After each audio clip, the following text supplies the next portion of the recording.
There are those who would argue that we have lost our magical tradition in the West. Others would say that it's always been something occulted, and that these traditions are alive but hidden. In either case, we need to answer the question, where do we go from here? What emerges from the current magical tradition?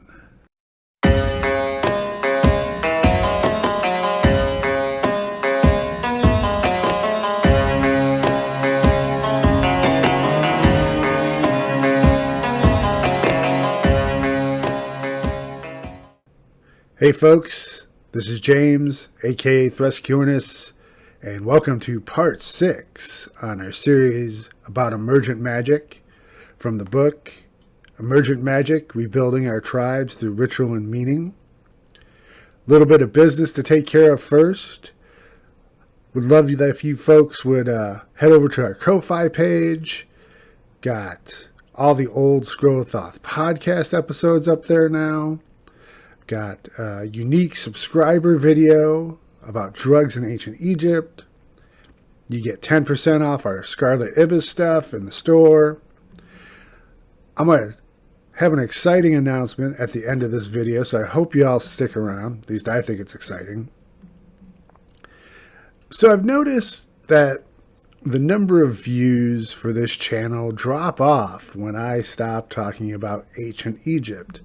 And I get it. You know, the name of the channel is Scroll of Thoth, so you're expecting some Egypt in there. But as I said from the beginning, this is a show about magic. It's a show for people who practice magic or who want to practice magic. And for me, Emergent Magick, or EMK, is a huge part of that, because if you're not building a community, if you're not doing this magic for someone, for people that you care about, why are you doing it? And of course, you know, from EMK, you need to be doing magic, right? Not just reading about magic, not just watching YouTube videos about magic. You're doing it. So that's really the theme of this episode, and let's get into it. There are some people who have said that we just rebranded chaos magic, and I'm sorry, I don't think anything can be further from the truth. Emergent Magick acknowledges that in order to do magic skillfully and with consistency, you have to have a tradition. A tradition tells you what your symbols are. A tradition tells you what your rituals are. A tradition tells you when it's important to do things and why. You don't have to build a tradition from scratch. And you can have a very loose tradition like animism, and that encompasses a variety of techniques and beliefs. You could also have a very specific tradition like Welsh cunning folk magic. But what's most important is where you take that tradition.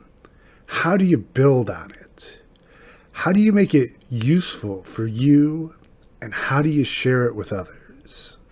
EMK is a philosophy of the explorer, the philosophy of the researcher, the perspective of someone who wants to be an expert, to truly excel at their art. And while we understand that not everyone in your emergent tribe is going to feel that way, not everyone can be the shaman, not everyone is going to be that focused on the magic, EMK does give a system for those who really want to make it something that is their own. Someone who really wants to put in the work. And the piece of context that you have to understand comes from the protocols of the Order of Emergent Magi. EMK is the slow magic, the long invocation. Because the thing that you should keep in mind about magic is you're not going to learn the rituals. You're not going to learn the spells. You're not going to learn the correspondences of the plants and the stones, and then you're done. Then you know magic. It doesn't work that way. Magic, if you're doing it right, is a lifelong pursuit. It's a search. It's a look into the unknown. And the tradition that you use is the framework of how you look at it. And of course, no tradition, especially in EMK, is set in stone. Everything can be changed. Things can be better. So how do you build a tradition through emergence? Let's use two examples. Our first example, the much maligned Gutter Bible. You know, make no mistake, we know exactly what the Gutter Bible is, okay? We know that this is a journal from someone who is participating in a mental health program. It's not mystic wisdom, or is it? Because it really depends on how you look at such things, doesn't it? So to give you the story, for those who haven't heard, the Gutter Bible, this was a found thing, found on June 21st, 2010, by Zentra L. on the streets of Manhattan. He's wandering around in a chemonosis funk, trying to find his way back to his hotel, looks down into the gutter, and sees a composition notebook. And to his mind, well, these are the notebooks that I keep my magical records in. What is this doing here? So he bends down, picks it up, opens it, finds a lot of strange gibberish, throws it back down on the ground, and it stops. Because he recognizes that he's just been handed something that very few people ever get in life, a transmission, an actual artifact, something that could be used to build a tradition on. Now, he'd been working with the Cthulhu mythos as a paradigm, him and his compatriots, and exploring the ideas of madness as a way to gnosis and illumination. But this was something else. This was the real deal. So they started doing rituals by taking lines out of the book and making mantras. And these mantras were incorporated into rituals of invocation, which was, for that temple at that time, the main way that they would receive knowledge. Invoke a being, ask it questions. And from the Gutter Bible, they took a line. A little girl named Rishwan lives between the walls. Little spooky. So they do a ritual, and they invoke Rishwan, and they learn quite a bit by questioning this being. At first, they think Rishwan is just a little girl, just a frightened being, an entity living in a liminal space. But soon they recognize that she is something far more. She's a lure. The child in need of help is actually a lure for a being called Mungloth, a being of magic, sort of the god of magic in this alternate dimension. Through further invocations, they found other beings, Kotgun, Agiaga, Dahu. They used the framework that they knew of occult rituals, applying the technology. And you'll see that in our basically lesser banishing ritual of Mungloth, the ritual of the Emergent Pentagram, which is which is fine. Just, it's great technology. It's the reason why it's been used for ages, and no reason not to just plug something in there. And that's a great example there of something that you can do if you have this mythos, this group of beings, or this perspective that you're developing that is unique. There's nothing wrong with looking at the occult corpus, looking at basic rituals like the lesser banishing ritual, the pentagram, and adapting those to your needs. Two other beings they discovered, Tazaki and Kaie.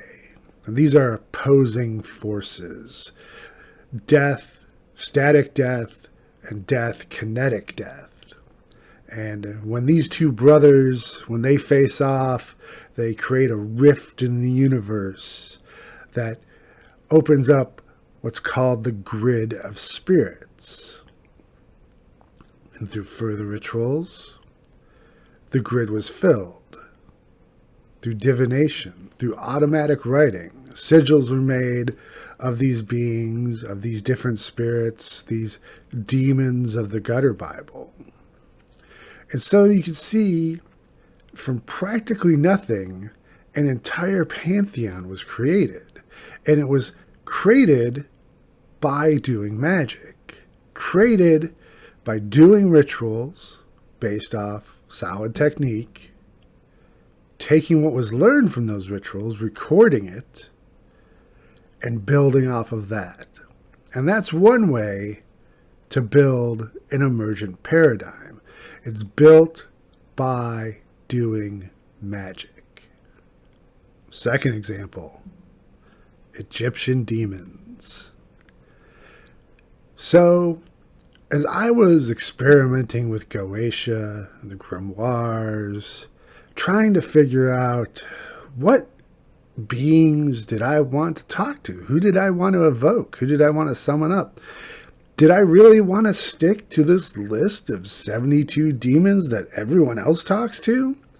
And what's the perspective there? It's just, they seem to come from a mishmash of cultures and different beliefs, which, okay, yeah, the ancients did that a lot, but my main man, who I'm devoted to, is the god Thoth, Jehudi, god of writing, an Egyptian god.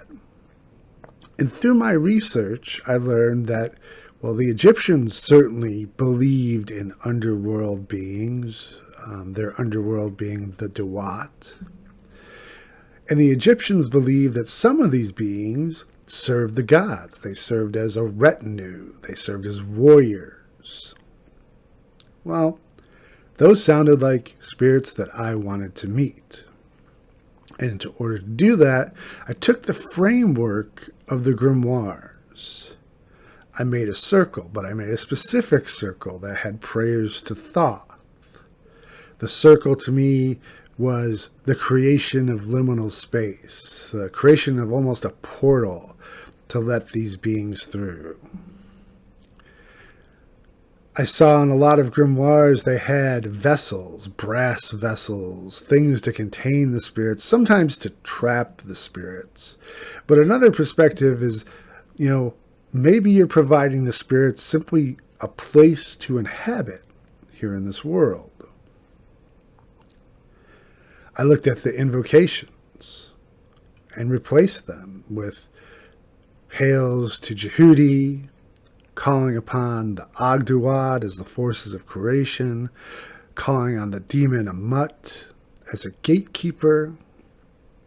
And so the tradition was built through research, and it was built through creating, but it really came together when I started actually talking to the spirits. And the first spirit that I came across was a being named Abtet. That was the name that he gave, a bit of a trickster demon. And through using a talking board or Ouija board, I learned his name. I learned a little bit about him. He liked sweets as an offering.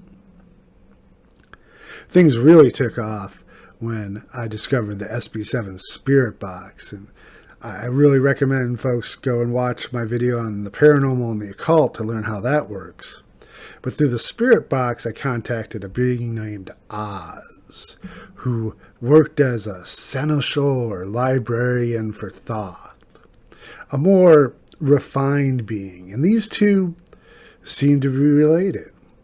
I learned their history.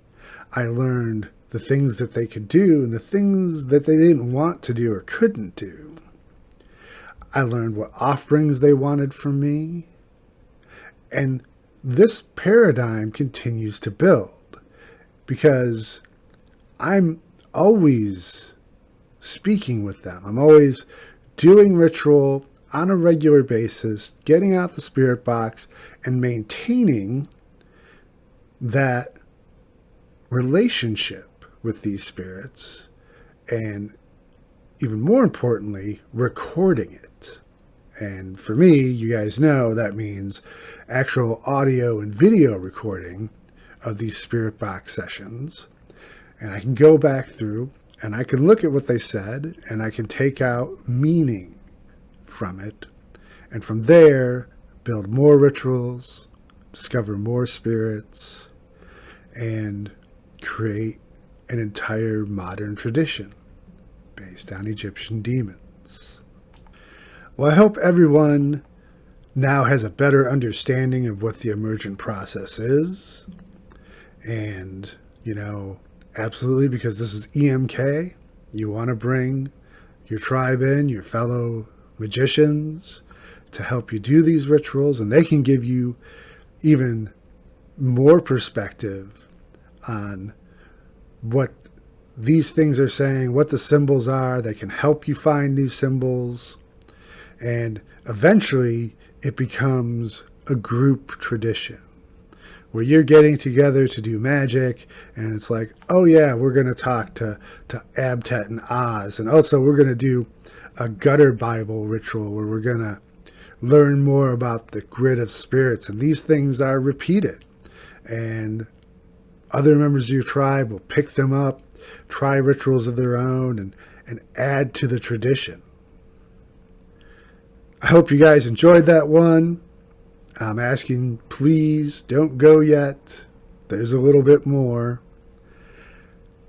So, my wife Mary and I have decided that the next step in our spiritual development is to go out to where the spirits are, to meet them in the places that they inhabit.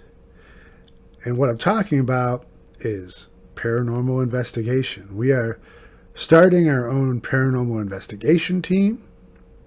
If anyone out there in the Midwest, look us up. The team's called Midwest Spirits. And if you have a place that you think is haunted and you'd like us to come check it out, maybe help you out with that, you can contact me through YouTube or through the Midwest Spirits website, which is going to be linked down below. We're going to be making videos for this as well. And what I'm showing you here at the end is a video that I made of me doing a tarot card reading. Tarot card reading about the Fowler Theater, which is going to be our first investigation. We're going to go there and check out the spirits that are said to inhabit there. And this video, besides, kind of talking about that, also gives you a great example of what I do for my tarot card readings, the kind of effort that goes into them. And of course, you can go to my Ko-Fi site and order a tarot reading. You can also subscribe for $10 or more a month, and you'll get a 3-card reading every month. So I'm going to switch over to that now, let you guys watch that, and say a little bit more at the end.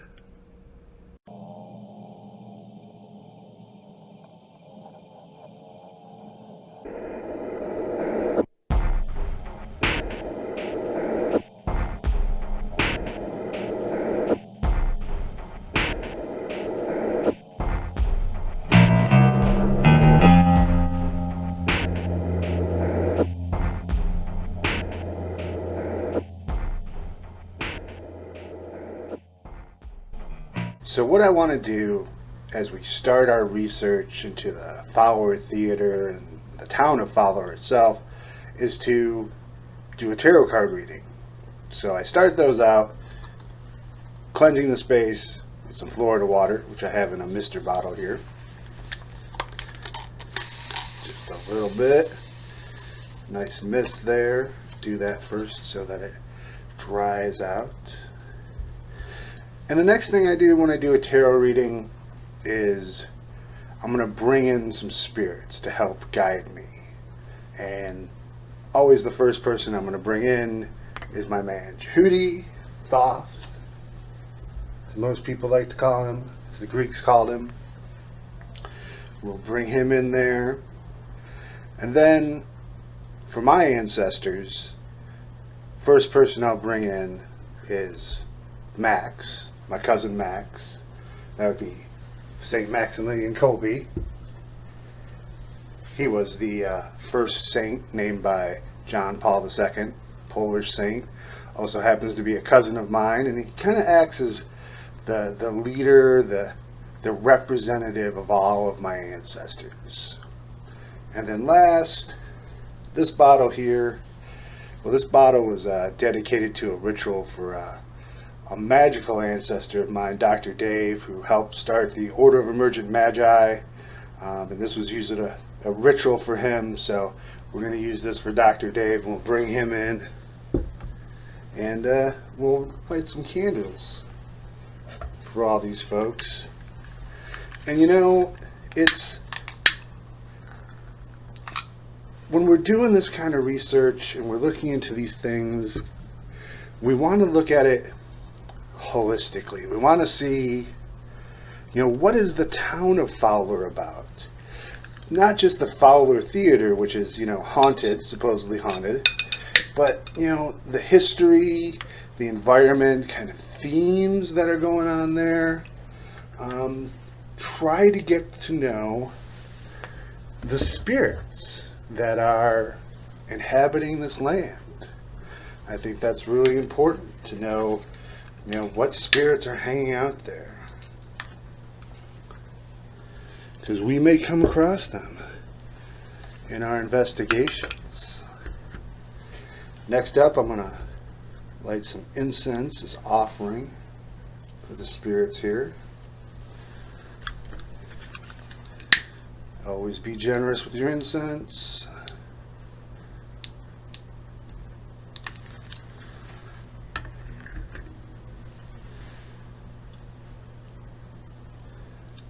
Started.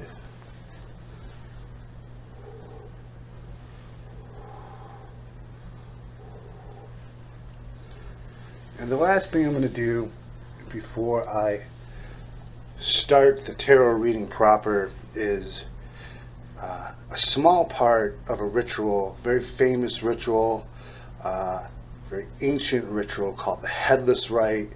And this is something that's going to bring me into a magical mindset and get me going into seeing through the cards. So for that,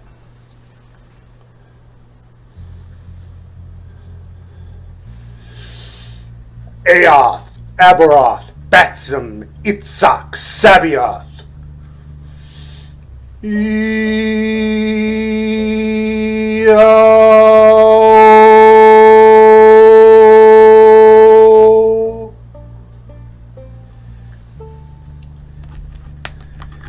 me, I like to mix the cards, not so much shuffle the cards here.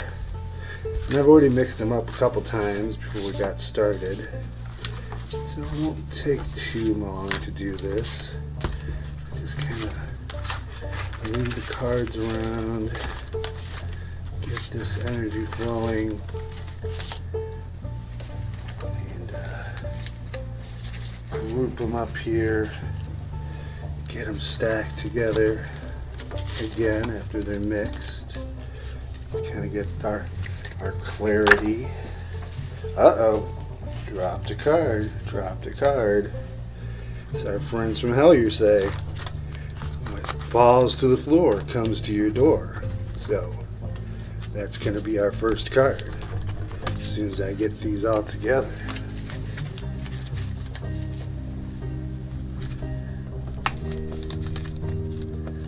Alright. Well, I think that's going to be good enough. And we have our first card here. And that's hysterical.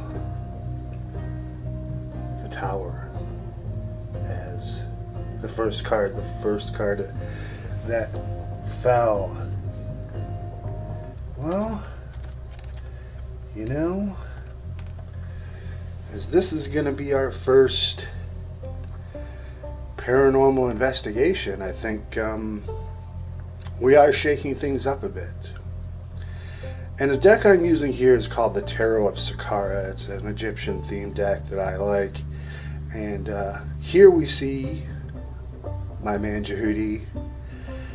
Not only is this coming apart, but he's peering into this sarcophagus, this box, and then this is what's causing the world to crumble. This is what's changing the point of view. So I think we're going to have some changes in point of view. I think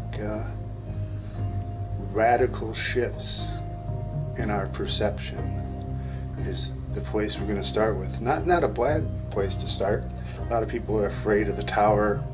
I'm not afraid of change. Second card, the Wheel of Life,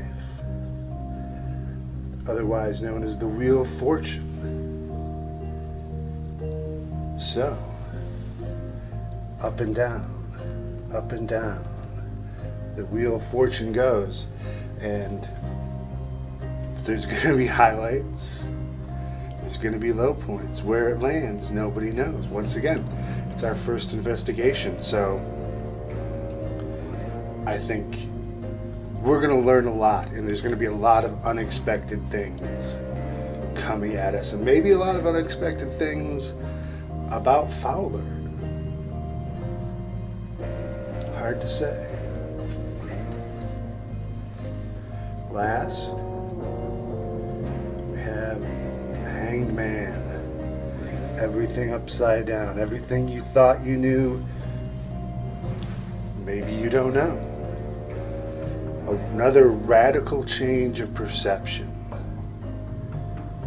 Fascinating. Maybe it's about, changing our perceptions about Indiana, about where we live, about these small farm communities that are near us. I don't know. But that's it. That's our guidance. I'm going to have to think on this one some more. And we thank the gods and the ancestors and ask them to depart. And thanks for watching.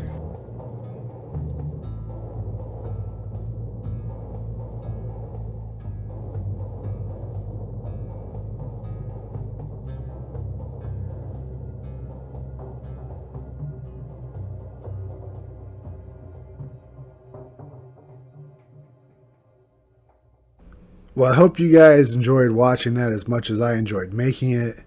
I'm learning about photography, making videos, editing video, and you're going to see some more dynamic stuff from us from the Midwest Spirits channel, and also here on the Scroll of Thoth in the future.